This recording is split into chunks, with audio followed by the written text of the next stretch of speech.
Hi hello everybody welcome to our channel మన star. So ఇప్పుడే కలియుగం 2064 ప్రమోద్ కుమార్ గారి డైరెక్షన్ లో మన శ్రద్ధా శ్రీనాథ్ హీరోయిన్ గా ఈ సినిమాని అయితే చూడడం జరిగింది. మరి సినిమా చూసిన తర్వాత సింపుల్ గా నాకేమనిపించిందో మీ అందరితో షేర్ చేసుకుంటున్నాను.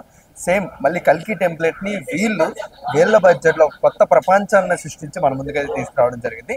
అండ్ వీళ్ళు ఇంకొంచెం అంటే 2064 లోనే ఎలా ఉండబోతుంది, ప్రజలు వాళ్ళ లైఫ్ స్టైల్ ఎలా ఉండబోతుంది, లేకపోతే ఇప్పుడు మనం చేస్తున్న మొత్తం అన్నిటికీ కూడా అప్పుడు రియాక్షన్ ఎలా ఉండబోతుంది, వీటన్నిటిని కూడా మనకి సినిమాలు చూపించారు. బట్ మెయిన్గా మనం అందరూ కూడా హైలైట్ అవ్వాల్సిన పాయింట్ ఏంటంటే చాలా తక్కువ బడ్జెట్లో వాళ్ళు ప్రతిదీ కూడా చాలా మంచిగా అచీవ్ చేయడం జరిగింది. వెదర్ ఇట్ ఈస్ విఎఫ్ఎక్స్ కావచ్చు, లేకపోతే యాక్టర్స్ పర్ఫార్మెన్స్ కావచ్చు, లేకపోతే ద వే ఆఫ్ ప్రతిదీ కూడా ఆర్ట్ డైరెక్షన్ తప్పకుండా మనం అయితే మెచ్చుకోవాలి. ఎందుకంటే ఇంత తక్కువ బడ్జెట్లో ప్రతిదీ కూడా అచీవ్ చేసి ఒక ఫ్యూచరిస్టిక్ సినిమాను మన ముందుకు తీసుకొచ్చారు. అండ్ అందులోని ఒక సైఫై సినిమా అంటే ఆటోమేటిక్గా తెలుగులోని చాలా తక్కువ జోనర్, చాలా రేర్గా చూస్తూ ఉంటాం. అండ్ అలాంటి జోనర్ని మన ముందుకు తీసుకొచ్చి మనందరూ కూడా ఎంటర్టైన్ అయ్యేలా చేయడం జరిగింది.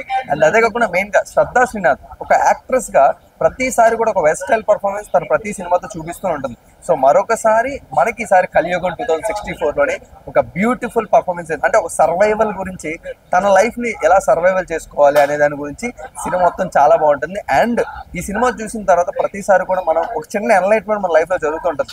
ఎంత జాగ్రత్తగా ఉండాలి, మన రిసోర్సెస్ని, మన న్యాచురల్ రిసోర్సెస్ని ఎంత జాగ్రత్తగా మనం కాపాడుకోవాలి, ఇవన్నిటిని కూడా సినిమా చూసిన తర్వాత ఒక్కసారి అయితే మన సినిమా నుంచి బయటకు రాగానే ఆలోచిస్తాం. సో తప్పకుండా hats off to the director, ఎందుకంటే అలాంటి ఒక సినిమాని చాలా తక్కువ బడ్జెట్లో చాలా మంచి వాల్యూస్తో మన ముందుకు తీసుకొచ్చారు.